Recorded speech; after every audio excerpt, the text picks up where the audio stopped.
So I've cut the 6 legs for the workbench. And as you can see here on my floor, there's a crack going right through the back half of my garage, and it slopes down to the back. But most garages are going to have a slope to the floor.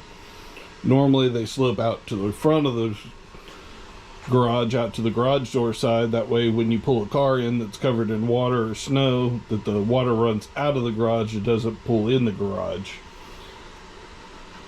To account for that, I've purchased these heavy-duty feet off Amazon.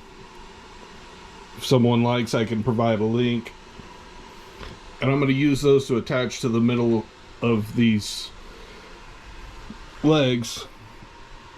I also purchased these T-nuts. These will be drilled down into the center, secured with screws. And fortunately, Amazon's link had the diameter, so I was able to go ahead and order the correct diameter drill bit when I ordered the feet. That way I've got a perfect hole for the feet. So I'm going to go ahead and get those installed and we'll be back. So I've got all the legs assembled with the feet on them. I've got the frame built and going to start assembling everything upside down. The top can be installed before putting the legs on, but that's just that much more weight you're going to have to wrestle when you're flipping it right side up. So I'm going to go ahead and get all these legs attached. It's helpful to use some clamps and a framing square or speed square to make sure that the legs go in square.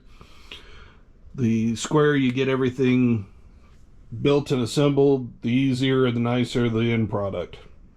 So I'm going to go ahead and get all these legs attached, and then we'll put in the leg support and second shelf underneath, and I'll come back to you once this is all done. Okay, all the legs have been loosely attached. I say loosely because once I put the bottom shelf in, that gives you an opportunity to reinforce and straighten anything. So when you're deciding where to put the bottom shelf, you need to look and decide how much space you want between the workbench top and the top of the shelf, or how much space you need underneath. If you've got some totes like I do that you want to put on the shelf, you can measure backwards the height of the tote, height of the top of the bottom shelf, and then the frame, and subtract backwards. And what I've done is place a mark on each of the legs where I want the top of the frame.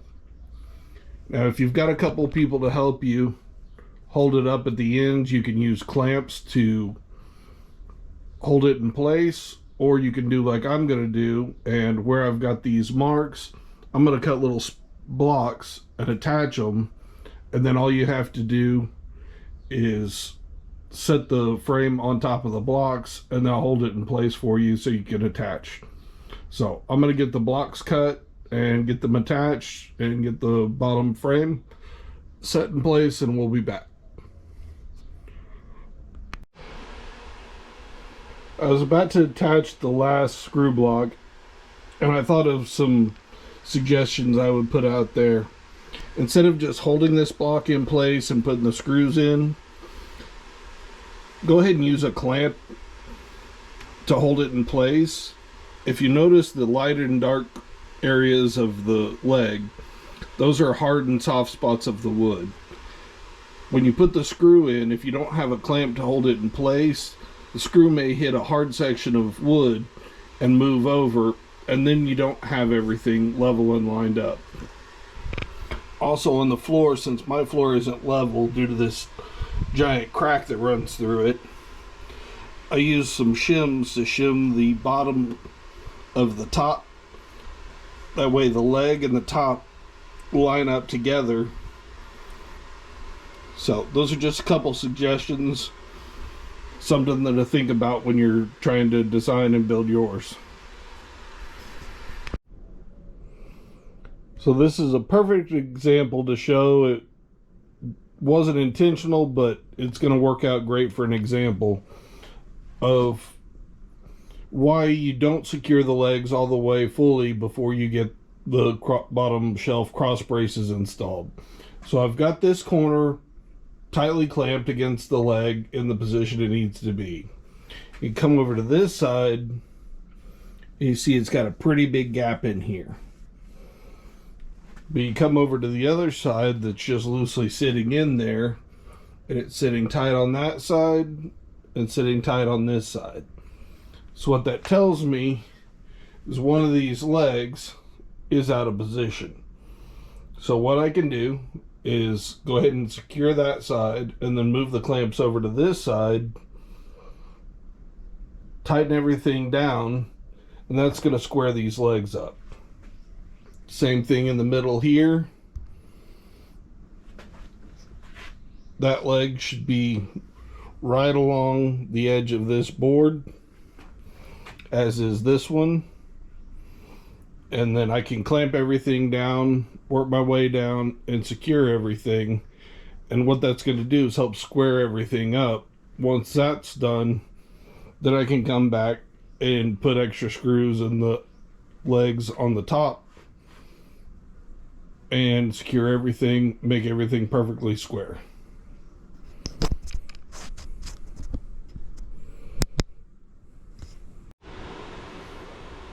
So just a quick update. I got it halfway rotated around, top and bottom are secured to the legs, and I've added a backstop.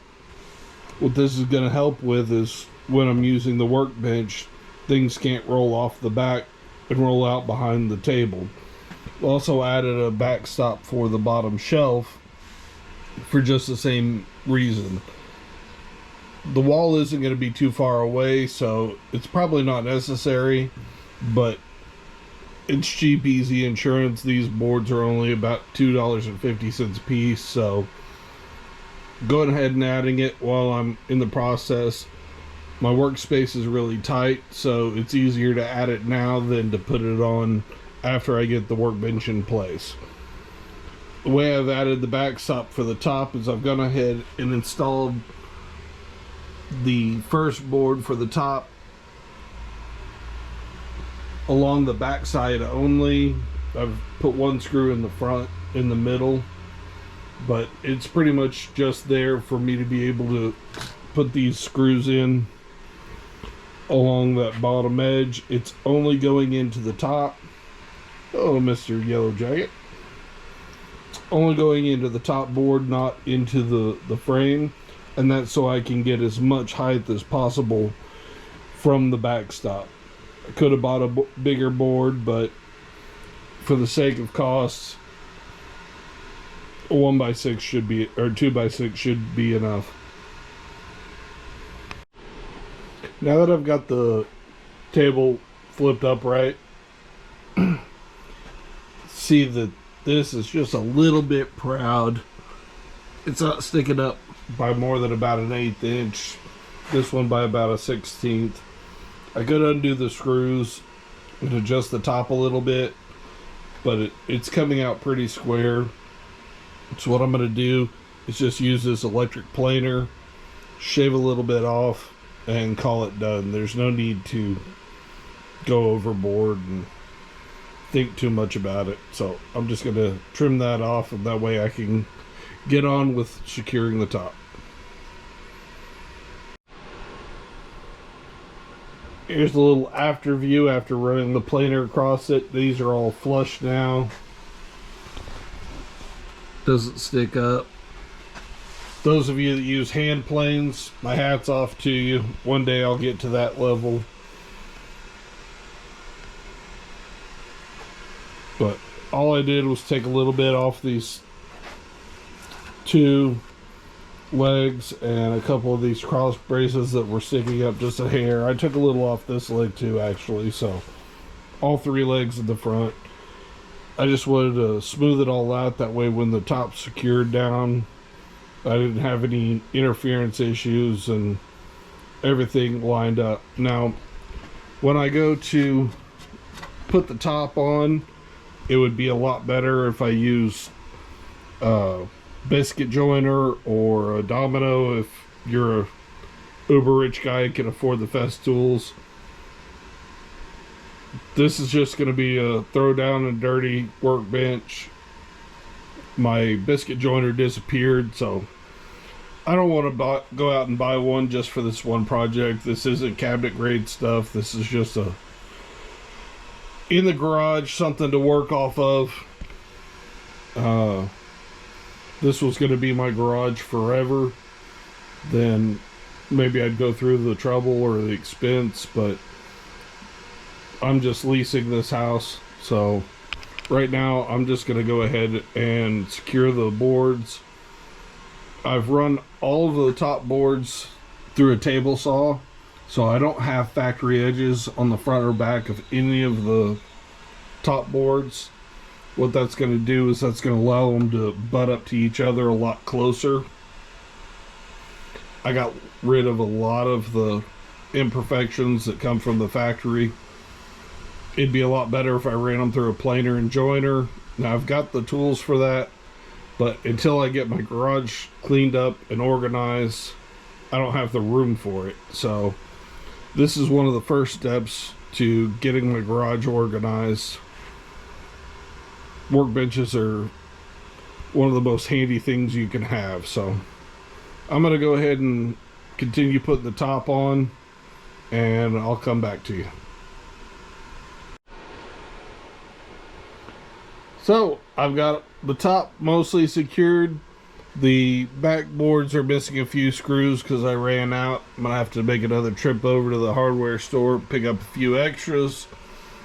But overall, super happy with how it came out. Running the boards through the table saw to take the factory edge off made everything made up super well.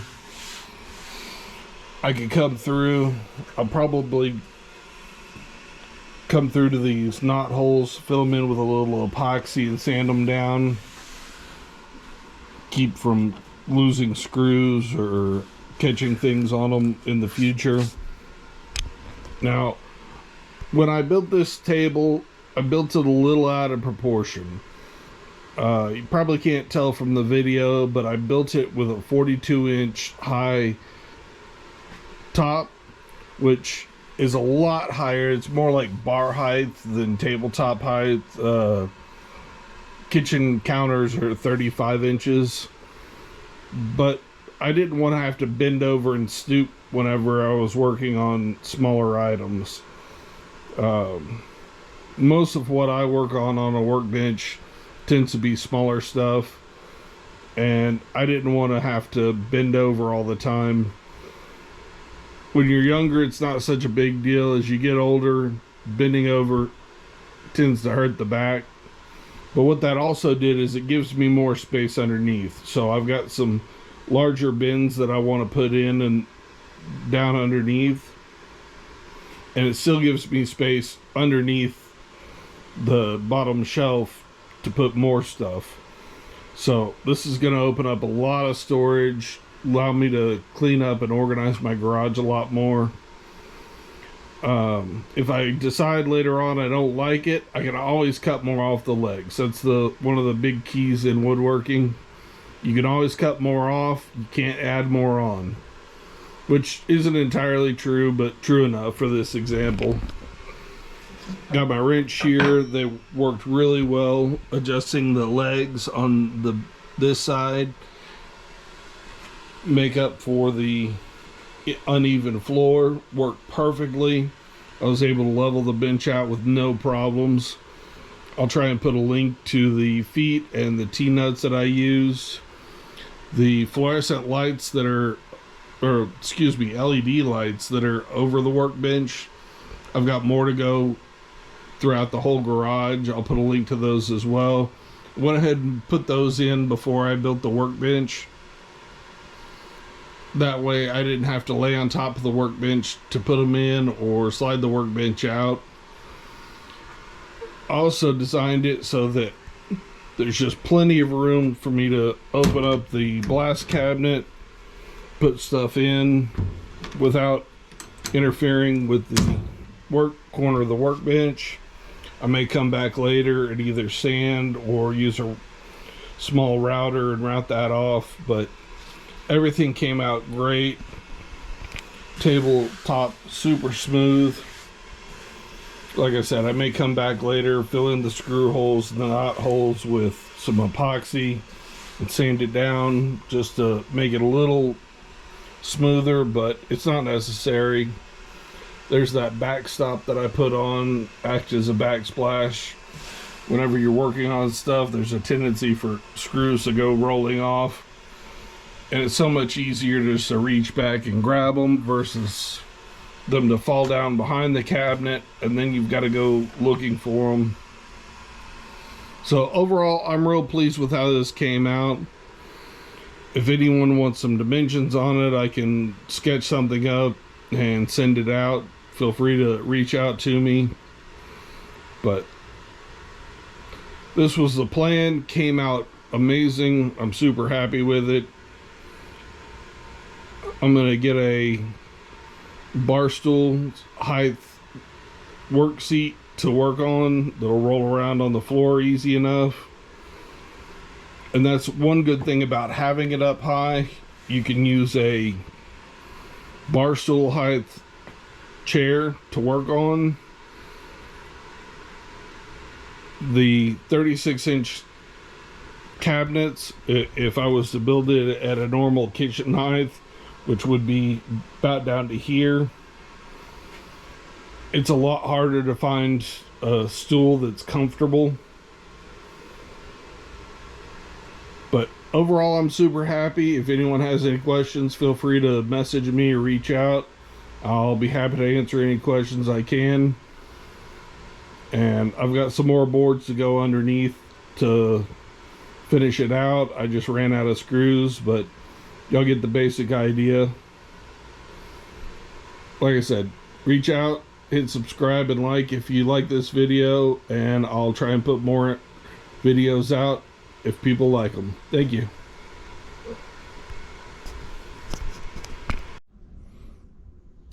I thought I'd add in a little extra at the end. So I bought this power strip to mount along the backsplash.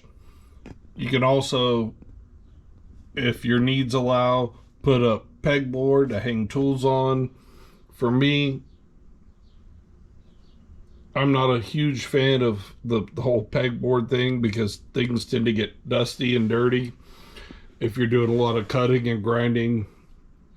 But it's just an option, you know, make it your own. You know, the lights, you can do whatever you want. It's these tend to hit a little bit at eye level. Got these plywood cabinets up above, so one idea is to put a board, just a little 1x running across there, shield the eyes, make it a little bit easier. But those are just some ideas that I had. I just wanted to throw it out there. If anyone's got some more ideas, toss them out, put them in the comments for other people. Thank you.